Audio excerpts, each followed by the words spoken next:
The Israelis just assassinated Ismail Haniyeh, a senior leader in Hamas. He's the head of the political bureau. We are moving into a new era now. We have entered a new stage of the war. So I know the Israelis are very proud of themselves, and they'll be writing all sorts of things like, "Oh, terrorist eliminated and liquidated." You know, they love using Nazi terms. They're very fond of them for some reason. I wonder why. But again, strategically, what have they achieved? Losers. They're failures. They're the worst army in modern history that is being pummeled on 7 fronts. They're never getting out of this. It's done. It is finished. Mark my words. It might take a few years, but it's over. I'm telling you. They not only killed him, but killed him in Tehran. So he was in Iran, in the capital, to attend the inauguration of the new president. It's like they're begging for a war. You know, the Israelis are begging for a war. So let me explain what's happened in the last 24 hours. So they not only killed Ismail Haniyeh, but just before that, they had struck Dahia in Beirut and claimed that they had killed Fuad Shukr. So this is not confirmed. I've reached out, and the last I heard is that he is under the rubble. His death has not been confirmed, but when it comes to Ismail Haniyeh, his death has been confirmed. I found out about half an hour ago, 45 minutes ago.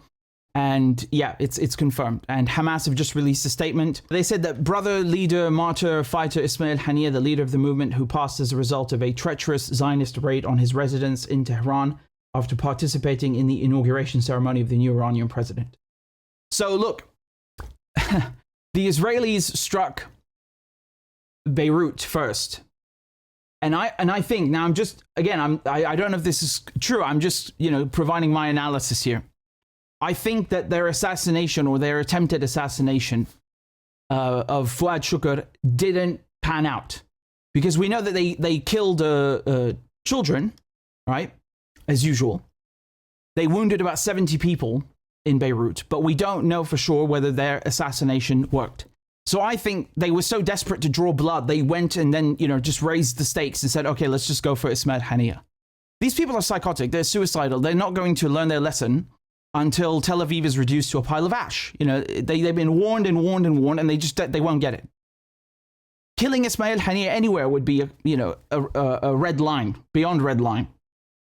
And doing it in Tehran, especially in the capital, during the while the guys are attending the president's inauguration. I mean, you have to laugh at the Israelis, because they don't get it. They keep trying to assassinate leaders. Like who is it that they haven't taken out? They got Qasem Soleimani. They got Abu Mahdi al-Muhandis, with the Americans doing it for them. They got Sheikh Ahmed Yassin. They got the head of Hamas before. They've killed tons of people. When did that ever serve them?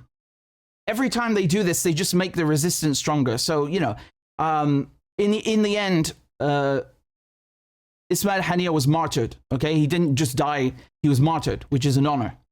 It's like being killed in battle. Effectively, that's what happened. So it's a huge honor that he is a martyr now. And I'll just remind you that they killed over a dozen, so more than 12 of his family members before. Do you remember that a few months ago they assassinated his children and grandchildren in Gaza? Because remember, he doesn't live in Gaza, okay? So he is a part of Hamas, but he lives outside of Gaza in Qatar, okay? So they had killed his sister, they had killed 3 of his sons, 4 grandchildren.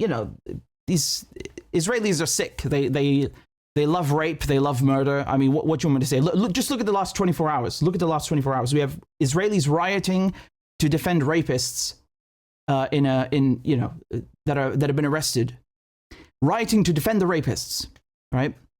In the Knesset, publicly saying that they should be able to rape Palestinian hostages, and then killing children, bombing the oldest church in Gaza, doing assassinations. I mean, does this sound like a healthy society to you? It doesn't to me, okay? It certainly doesn't to me. So now we have to look at, I'm just going to show you a couple of videos. There's nothing from Tehran, but I'm just going to show you briefly what they did in Beirut just a few hours ago. Okay, so again, 70 people wounded, 3 people killed, 1 woman, 2 children.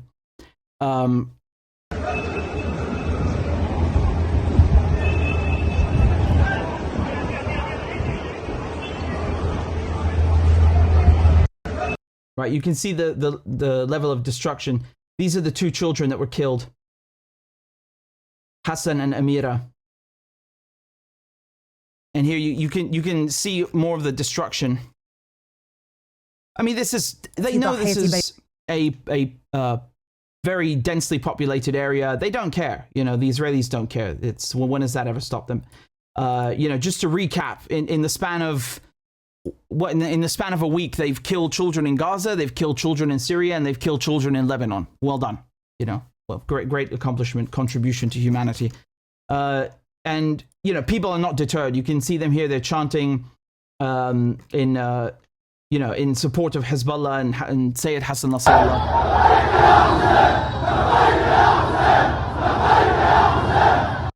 So the Israelis, I mean, they really just signed their own death warrant. What do you want me to say? They don't understand how, they think that this is like a pyramid structure that, if you take out the leader, then everything crumbles. It's never worked like that, and it's never going to work like that. Again, obviously, Haniyeh is a unique figure, but figuratively, you can find 1,000, you can find 1,000,000 Ismail Haniyehs to take his place, because they're going to keep the same struggle. They're going to keep fighting the same struggle. It's not going to stop.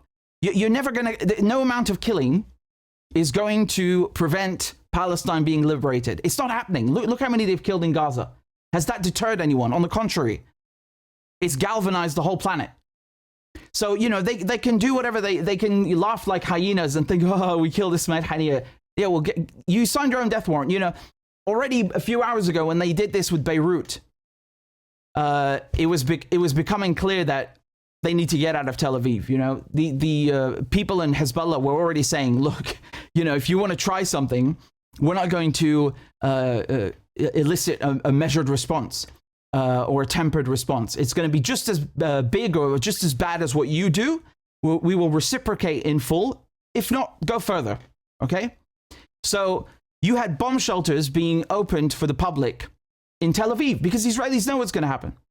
They know what's going to happen. And if you the Israelis, they're still stuck in the 1990s. The Americans and the Israelis are still stuck in the 1990s because they think that, okay, they have aerial supremacy, and that means everything, and that they can get away with anything. That's not the equation anymore. That's not how it works anymore.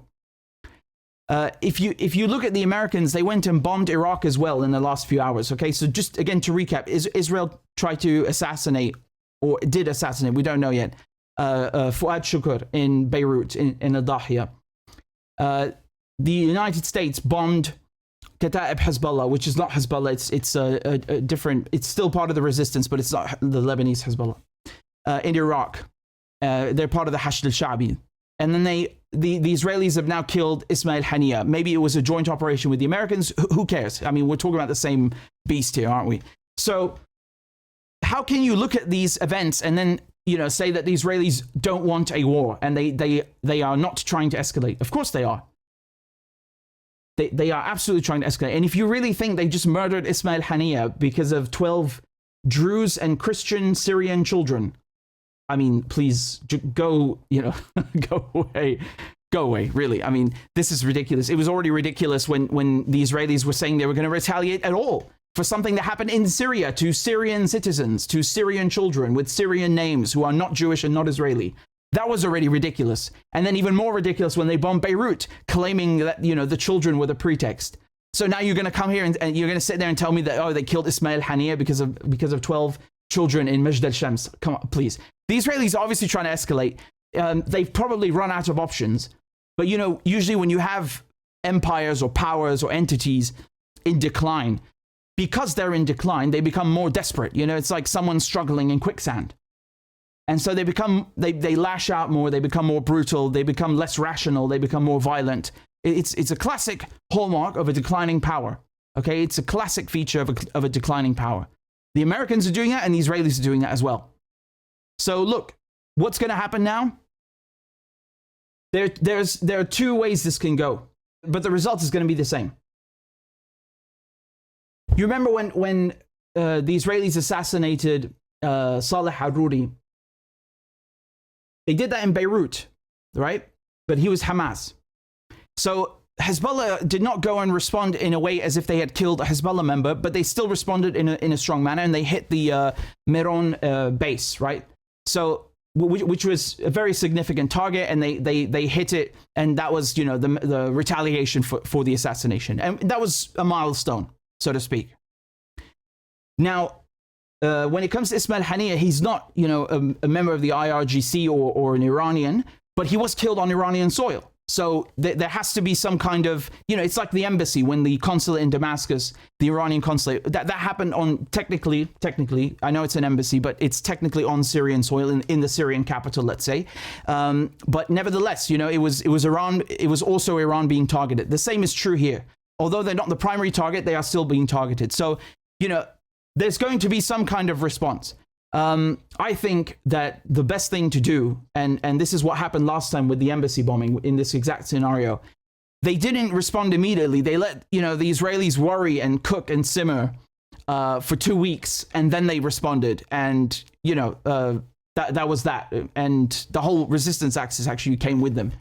But this is really something completely different. Everything that I've talked about until now, the consulate, you know, I mean, I can't believe I'm saying this, because just to contemplate, you know, an F-35 striking an embassy is outrageous. But the Israelis are so violent, they keep, you know, raising or lowering rather the threshold. So my point is just that this assassination is so significant. This killing of Ismail Haniyeh, who's, you know, the second or third most important person in Hamas. I mean, again, we can argue about what position is the most important, but that's irrelevant. He is the top. He's part of the top leadership. He's top brass. You know, it's so significant that everything is going to change now. We could very well be entering World War III right now. This is not an exaggeration. I'm not joking. We've had world wars start over far less, really over far less. Okay, I'm talking, you know, mostly about World War I. But anyway, we could easily be entering World War III right now. This is really not a joke. It's that bad. It's that bad.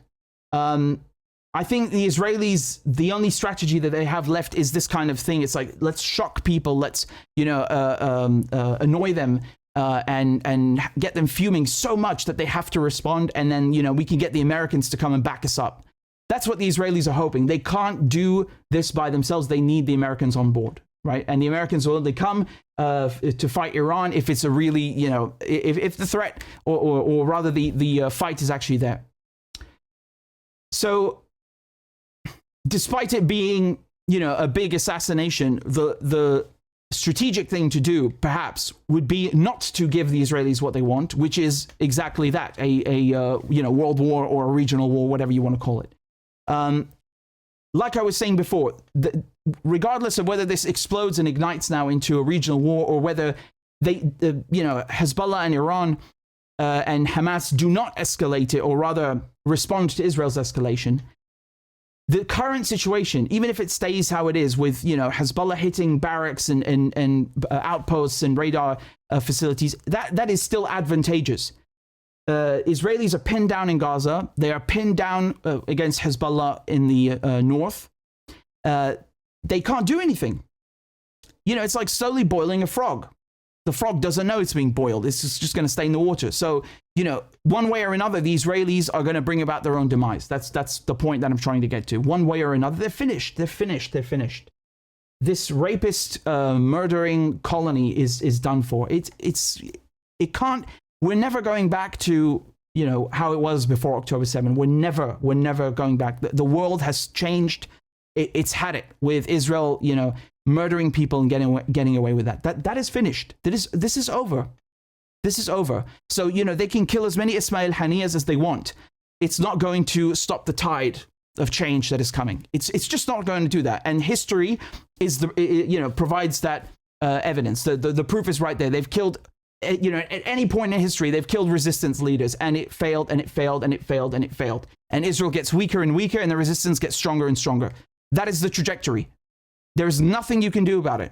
There's nothing you can do about it. So, you know, right now, honestly, I wouldn't be surprised if they started striking Tel Aviv or Haifa. And you know, some people were a bit doubtful that the Israelis would be suffering or conceding casualties in any of these two, you know, in either of these two, because, oh my God, this is so significant. It's not even been a few weeks, 2 weeks that Yemen struck they struck inside of Tel Aviv twice in the same day. And what did Israel do? They bombed Hodeidah. Yes, it's bad, but you know, still they couldn't really, that wasn't that big of a response. So we've already crossed that line. You know, the Israelis are already in a corner, if you will. So, you know, you can pick any resistance faction you want. They killed Haniyeh, right? They killed Haniyeh in Damascus. Did that help them? No. They killed Sheikh Ahmed. Did that help them? No. They killed General Soleimani. Didn't help them. They killed Abu Mahdi al-Muhandis. Didn't help them. They killed Arafat even. They poisoned him with polonium. Didn't help them. And the same is true with Saleh Haruri, and they can kill as many resistance leaders. Like I said, it's horizontal leadership and power structure, the resistance. It doesn't work like a pyramid. So you're not going to dissuade people. On the contrary, you're just going to galvanize them more. So like I said, we go back to the analogy of the animal, you know, the beast thrashing in the quicksand and just, you know, bringing about its own demise more quickly. That's the only thing that's happening right now. They're really psychotic, though. I mean, they're really out for blood. I don't know how anyone with half a brain even could look at this and then say that the Israelis are rational actors, that they actually want peace. You're asking for shit. You're asking to be, you know, wiped out with this. I mean, this is such an affront. It's so wild. It's so outrageous. And that's the effect. That's what they want. The Israelis, they're good. You know, they come and they like claw people and they lash out and then like run back into a hole. That's the only thing they know how to do. It's the same thing in Syria. They go and they bomb and then they go back and with their planes and hide. You know, this is the only thing that they know how to do. They go and bomb Gaza and then they run back. They don't know how to do anything else. So, you know, this shock assassination stuff, it's not going to work. It's never worked for them before. Honestly, I'm just I'm just stunned that the people in the military, in the Israeli military, because some of them know what this means. They actually understand strategy, unlike the politicians. They must be ripping their hair out right now. They must be ripping their hair out. They must be tearing their hair out right now, looking at this, because they know what's coming. And honestly, if people thought like a few hours ago was bad, I mean, Christ. Anything could happen. Anything, all options on the table. We could see Iran striking the Israelis in 20 minutes or not. But like I said, the end result is the same. Honestly, they should take the advice. It's not my advice. It's the advice of people in the resistance, and just leave. They should just leave. This is not ending in a nice way. They should go back to Poland or Ukraine or Morocco, wherever they came from, and that's it. It's over. It's really over. Forget it. This is the final nail in the coffin. They're so dumb. They're so dumb. You know, they could have just stopped committing genocide. They could have, pretended to respect two-state solution. I'm talking about decades ago. They could have at least put on a show. No. They had to be violent. They had to keep murdering people and stealing land, and just this is what happens when you have a spoiled brat like Israel. You have this bully that no one puts in check. That's what happens. They get more violent and they become more unhinged. This is the behavior of an unhinged, psychotic actor. Someone who wants peace does not behave like this. Someone who is aware of their weak strategic posture and their weak military posture does not behave like this. They seek diplomacy. They seek to make peace. They seek to quell and calm and soothe tensions. They do not go and escalate. And make no mistake, Israel has escalated since decades ago. Okay, this is not even a question of just now. I mean, they're invaders. These people are invaders. They have come from a foreign land and invaded the country. Their very presence is an escalation. Stealing homes is an escalation. Okay, so we can look at this in any way you like. The Israelis are at fault, and they have lost it. It's like they're seeing red right now. They can't even grasp what is in their own self-interest. Because if you're really Zionist, like an actual Zionist, and you want to have an Israel, you wouldn't, even a Zionist wouldn't behave like this. These people have turned into something even worse. I don't even know what to call them anymore. They are completely nuts. Nuts. This is not going to serve them well. This is not going to serve them well. I suppose in a sense, you could see a silver lining in this, that, you know, they're just going to bring about their own demise more quickly, I suppose. But again, really just, I guarantee you there are people in the Israeli military right now who are, they can't believe that this happened. Because of how crazy it is. It's just, you know, there's no good thing that's going to come of this. You're just going to get slapped and you're going to get punched in the face. I don't know what else to tell you. There's nothing else to say, really. There's nothing else to say. You know, the Americans, I mean, how many billions do they have left to give you? How many billions? They're busy with Ukraine as well, you know. Again, I'm telling you that there are weapons that the resistance have that we can't even contemplate or fathom, okay? I know the Israelis have nuclear weapons. I don't give a crap. The nuclear weapons don't mean anything with asymmetrical warfare. By all accounts, okay? And with all of the evidence, the Israelis are losing. We know this. They cannot hold any ground in Gaza. They are getting pummeled every single day on the northern front with Hezbollah. I mean, these people are suicidal, you know? So if you just look at how things were already going, they should have been running back and apologizing and, you know, making all amends imaginable. And no, they have to go in the opposite direction. Well, okay, well, since you insist.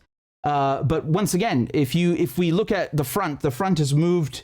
I'm talking about Lebanon now. The front has moved away from Lebanon and towards the Israelis, right, to their detriment. You know, they're losing already in that respect. The settlers already gone and put up in hotels, and they're never coming back. They're never coming back. You know, 40% have said they're never coming back, and that was already a few months ago. I can't imagine them saying that. I imagine it's even more now who say they're never returning.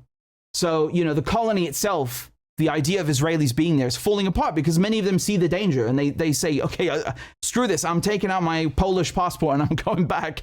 You know, or I'm taking out the German passport and I'm going back. Right?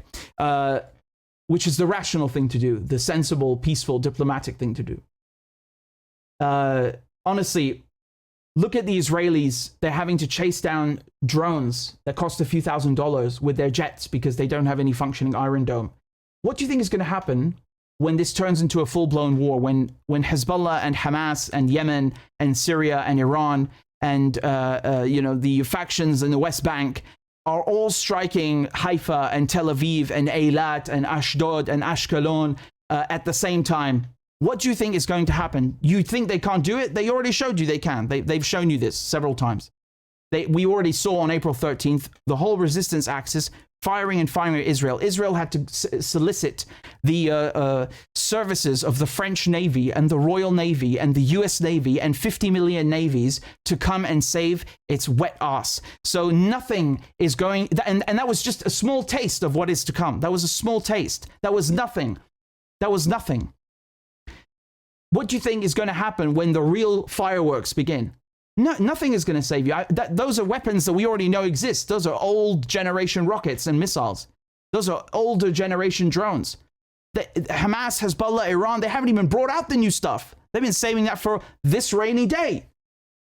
They've been saving that for this rainy day, and they know all about you. They know all about what you have.